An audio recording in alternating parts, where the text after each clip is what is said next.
प्रदेश में इंडिया गठबंधन कांग्रेस और समाजवादी पार्टी के बीच हुआ था, उसकी ऑफिशियल घोषणा करी।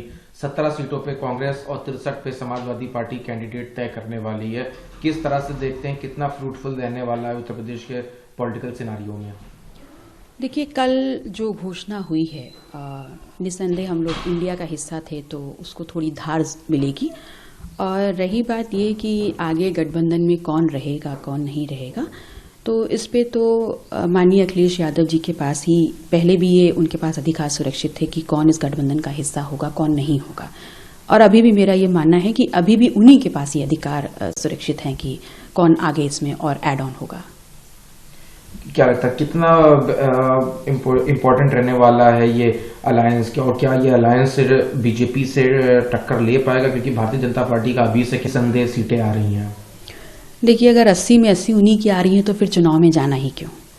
राजनीतिक दल हैं तो चुनाव में हिस्सा जरूर लेंगे। और जो वर्तमान परिस्थितियां हैं वहां पर सबसे अहम हो जाता है, जो इस देश की जनता चाह रही है कि हर एक व्यक्ति की गिनती हो।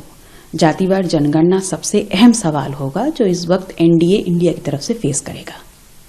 एक और सवाल है, अभी आपने जैसे गठबंधन में रहेगा कौन चुनाव लड़ेगा, क्योंकि 63 सीटें अभी भी हैं, अभी कैंडिडेट्स की कुछ ही लिस्ट आई, अभी बहुत सारे बचे हैं।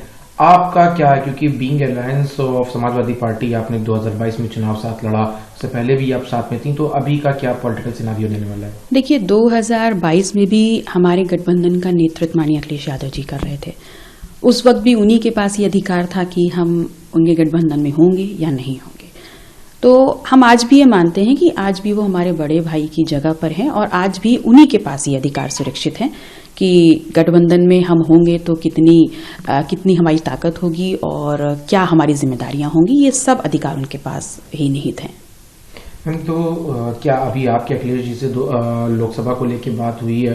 क्योंकि आपकी भी पार्टी हिस्सा है और जाहिर सी बात है ये इंडिया के सभी हिस्सा हैं, तो लोकसभा में कहां से लड़ने की या कोई इसको लेकर सीट की बात हुई है? नहीं, अभी ऐसी कोई चर्चा नहीं है। चर्चा होगी तो देखिए, सबसे पहली बात है कि अगर सीटों की चर्चा होगी तो उस पे राष्ट्रीय अध्यक्ष जी और माननीय अखिलेश यादव जी साथ बैठ के ही बात करेंगे और उसमें पहले की बात ही हमेशा से ही उन्हीं के पास ये अधिकार होंगे और वो हमारी जिम्मेदारियां क्या होंगी और हमारा काम क्या होगा इसको डिसाइड करेंगे। मतलब माना जाए जो आपके बयानों से ये जाहिर हो रहा है कि कोई डिफरेंस नहीं है, आप लोग साथ में हैं। अब आगे अखिलेश यादव जी को डिसीजन लेना है लोकसभा को लेके।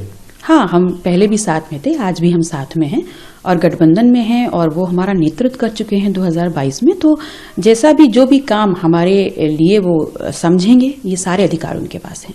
एक सवाल और है, राज्यसभा चुनाव ये को लेके आपने अपनी आवाज बुलंद करी थी और उस पर अपने अपने विचार जाहिर किए थे। अभी क्या है, आप वोट करेंगी, कैसे वोट करेंगी, किसको वोट करेंगी?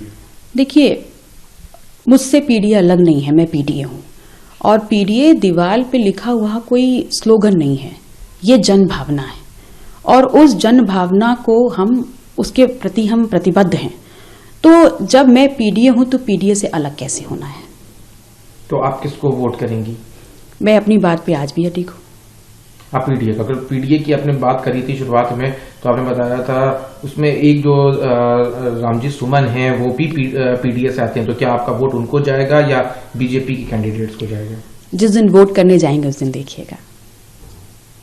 वोट का अभी नहीं कि मतलब आप पीडीए कह रही हैं और साथ में भी हैं, तो एक बार नहीं, इस पे क्या क्लैरिटी चाहिए? मैं पहले ही कह रही हूँ कि मैं पीडीए हूँ और पीडीए के प्रति प्रतिबद्ध हूँ और उसी के साथ रहूंगी। किसके पीडीए सर? आप मतलब रामजी लाल सुमन के साथ जाएंगी या नहीं? दूसरा पीडीए है ही कहाँ? हम पीडीए हैं, हम ही जनभावना है और हम ही पीडीए रहेंगे। मतलब आप रामजी सुमन को इस चुनाव में वोट करने वाली हैं? मैं पीडीए के साथ हूँ।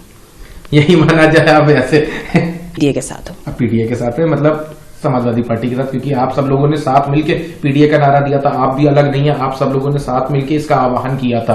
किसी पार्टी से ऊपर पीडीए जनभावना है और जिनके प्रति हम प्रतिबद्ध हैं, तो ऐसी जनभावना, ऐसी प्रतिबद्धता के साथ पीडीए के साथ हैं। एक सवाल बारे में और आपके सवाल को, तो उन्होंने भी इसका जवाब दिया कि आप समाजवादी पार्टी के सिंबल से चुनाव लड़ी थी और जीती थी, लेकिन आपकी जो माता जी थी कृष्णा पटेल वो अलग लड़ी थी चुनाव। देखिए, हम जिस समाज में रहते हैं वहां पर बड़े भाई और बड़ी भाभी को माता और पिता के तुल्य माना जाता है, वो स्थान दिया जाता है। मैं उनका बहुत सम्मान करती हूँ और निसंदेह उनका जो स्नेह मेरे लिए है वो स्वाभाविक भी है। लेकिन हाँ, ये बात ज़रूर है कि मैं उनके सिंबल पे लड़ी और जीती। माताजी सिंबल दूसरे सिंबल पे लड़ी, हार गई। इसके अलावा उस गठबंधन में जो आज हम वर्तमान समाजवादी पार्टी के विधायक हैं, उसके अलावा भी 200-250 सीटों पे हम सिंबल पे लड़े थे, तो वो भी तो हारे। तो हार और जीत का पैमाना कभी भी पार्टी का सिंबल नहीं हो सकता, ऐसा मैं मानती हूँ।